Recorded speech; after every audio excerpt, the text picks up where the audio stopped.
Hey everyone, it's the Future of Gardening here. Merry Christmas and Happy Holidays, Happy New Year to everybody. I'm showing you a video of another part of my yard that I have now cultivated and turned into a small garden. And the topic of the video today is how to successfully grow tomatoes in a Florida climate, when to plant, how to treat them, and how to receive an abundance of tomatoes. And as you saw in the picture, the abundance has been very nice this year. I've been very blessed, and thankfully been getting to enjoy quite a few. Going to make sauce, going to make salsa, pico de gallo, all those fun things. But I guess the first step is when to plant. In Florida, you always want to plant as early as possible in the winter, at least for me. So I start my seeds in mid-August. That would allow me to be able to transplant good, viable plants by, I would say, mid-October. Now, you have to be careful, you have to watch it, because the humidity does tend to still stay high. So what you need to do is just kind of monitor everything, spray, some neem oil and things that can help alleviate the fungal issues on the plants. And then once you get into the winter months, it'll tend to get a little drier. So then, what you want to do is your plants are now established, and you want to have a maintenance routine with these guys. Tomatoes are very hungry feeders. I would recommend two things. For one, your initial soil. I would highly recommend a mushroom-based compost, something that will establish a mycorrhizal network in the soil that will allow the roots of the tomato to uptake more nutrients into the plant, give you a healthier, stronger plant. This thing must be almost 10 feet tall, by the way. This is a Sartre Louise, and in turn, you'll get these beautiful, juicy tomatoes, and I have already harvested probably 20 pounds of Sartre Louise off of this plant, and it just continues to give more and more. So that is your base. Your soil should have a good composition of compost. Another reason I like to use complete compost, 100% compost, is because in the winters here in Florida, it tends to get dry. We don't get a whole lot of rain. So in order to make sure that we keep a good amount of water in these, especially in grow bags, which is what I use the grow bags, great prices, great on a budget, and you can make it really work for you as long as you use the right soil composition. I water once every day or every other day, and that's it. It's good to go. Now, another issue is the cold. Every once in a while here in Florida, where I live, central, we'll get the one little dip where things might get a little hairy for the tomatoes. So if it gets down to like 35, you'd probably be okay, but occasionally you might get that 33 or 32 night, and then you get your frost. So I would highly recommend a trellis, something. Let me back out a little bit, you can see better. This is a trellis that I bought off Amazon. Great deal. It was like, I don't know, say $70 or something like that. But that will allow you to throw a piece of 6mm plastic over it, and it's very sturdy. It's been holding all these tomatoes, giant tomatoes. I picked a tomato today off this pineapple tomato. I think it was 1 pound 5 ounces. I'll be doing a taste test on that too when it fully ripens, by the way. It's supposed to be a gorgeous tomato, beautiful, great tasting, very sweet. But as you can see back there, you see some red. That's Piagnolo del Vesuvio. I have yet to pick all of those, but those are known as lawn keepers. They have a cool ability to just sit on the counter. You can tie them up, and they sit, and they're good for months on end, and then you just pick them and use them as you need. I think that's fascinating.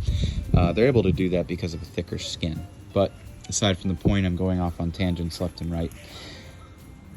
Maintenance, so soil.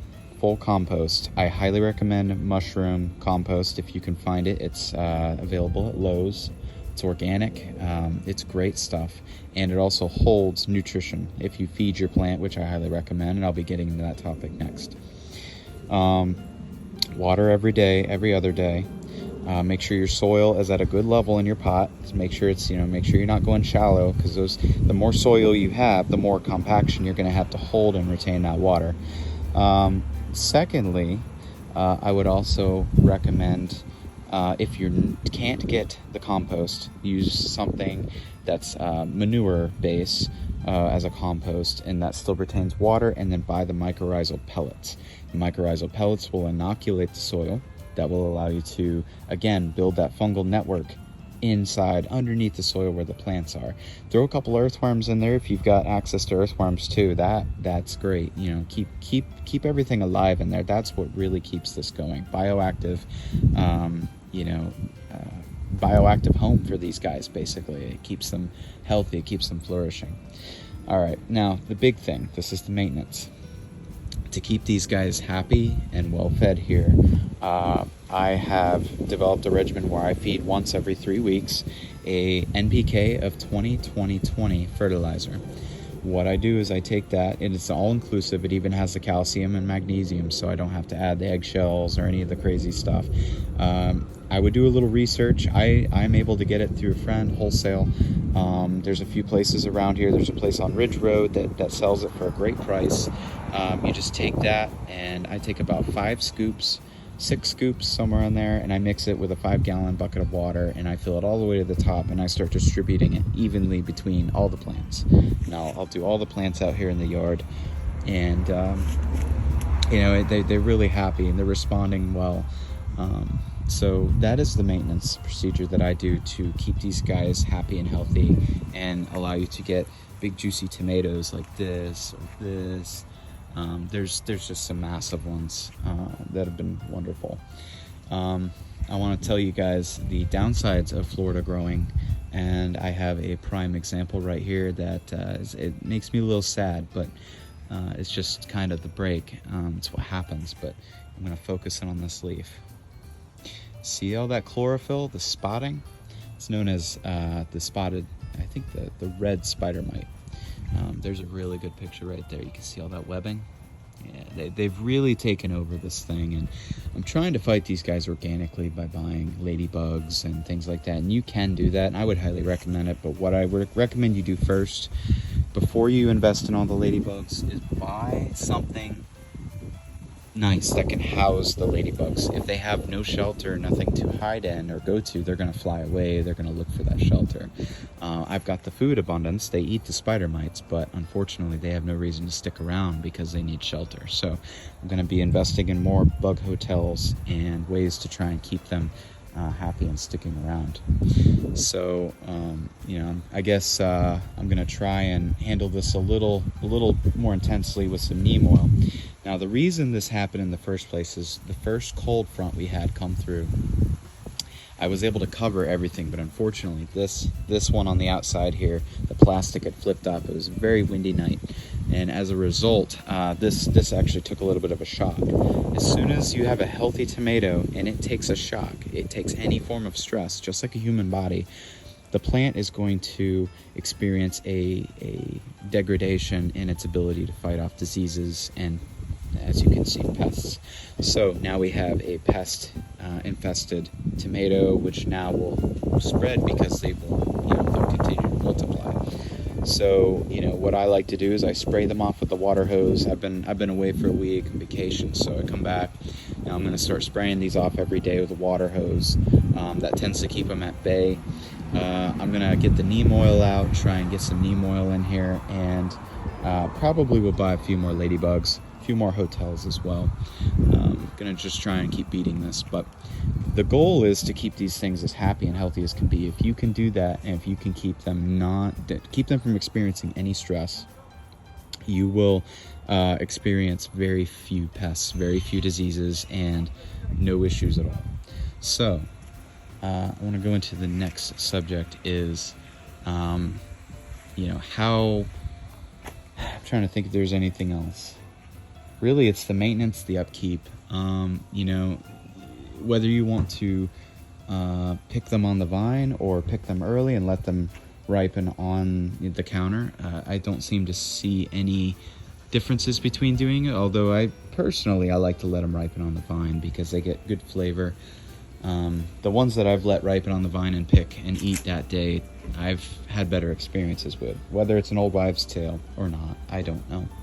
But as you can see, we're getting a little bit of yellowing here. That's probably due to some lack of watering. So this is why the upkeep is important. As I said, I was away for a week. Unfortunately, my father had a lot to take care of here, so he wasn't able to get to everything. But that's okay.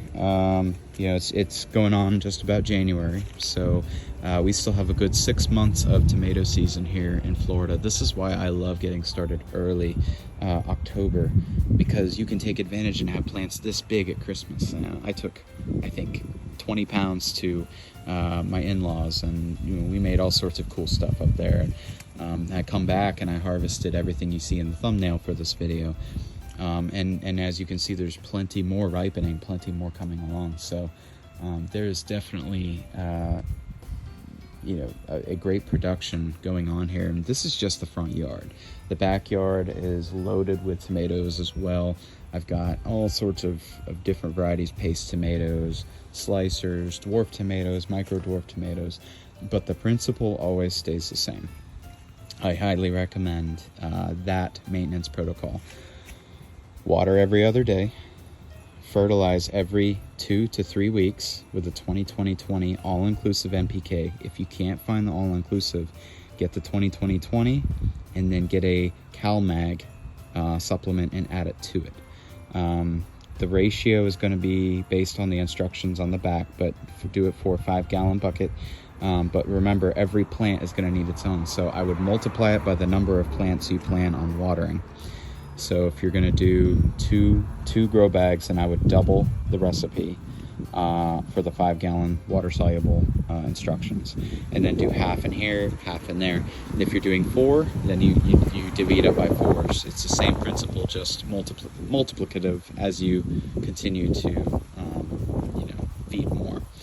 But I hope this was helpful to anybody struggling to grow here in Florida. I've gotten some comments that they found tomatoes to be extremely difficult here, and I have definitely experienced the turmoils, and been doing a lot of research and a lot of things to try and find ways to make this more successful and have people happy and healthy, growing their own food.